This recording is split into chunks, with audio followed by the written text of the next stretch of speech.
সোনালী life insurance PLC এর প্রধান কার্যালয়ে গত 13 সেপ্টেম্বর দিনব্যাপী এক কর্মশালা অনুষ্ঠিত হয়। শতাধিক নির্বাচিত বীমাকর্মীর অংশগ্রহণে আয়োজিত এই কর্মশালার নেতৃত্ব দেন কোম্পানির গর্বিত এজিএম হাক্কানী খন্দকার এবং ব্রাঞ্চ ম্যানেজার নাজমুল হোসেন বিপ্লব। অনুষ্ঠানে প্রধান অতিথি হিসেবে উপস্থিত ছিলেন এজিএম হাক্কানী খন্দকার এবং প্রধান বক্তা ছিলেন ব্রাঞ্চ ম্যানেজার নাজমুল হোসেন বিপ্লব। কর্মশালায় বক্তারা বীমা কর্মীদের জন্য বিভিন্ন দিক নির্দেশনা প্রদান করেন।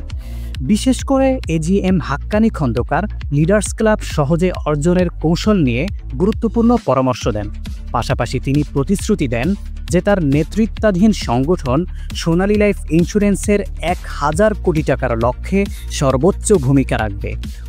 যদি 1000 কোটি টাকার টার্গেট আমাদের অর্জন করতে হয়, কত কোটি টাকা? যদি আমাদেরকে 1000 কোটি টাকার লক্ষ্যমাত্রা যদি আমাদের পূরণ করতে হয়, আমাদের সবচেয়ে বেশি যে জায়গাটাতে ফোকাস দিতে হবে, প্রায়োরিটি দিতে হবে, সেটা হচ্ছে লিডার্স ক্লাব। সেটা কি?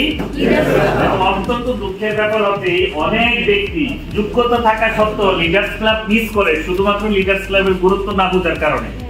আমি বলবো লিডার্স ক্লাব সোনালী লাইফ ইন্স্যুরেন্স কোম্পানির যে প্রথম ধাপ, যেই ধাপটা আপনার সফলতার রাস্তাটা খুলে দিবে, দরজাটা খুলে দিবে, এটার নাম হচ্ছে লিডার্স ক্লাব।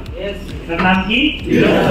পুরো অনুষ্ঠানটি সঞ্চালনা করেন সিনিয়র ইউনিট ম্যানেজার সবুজ কুমার হাওলাদার।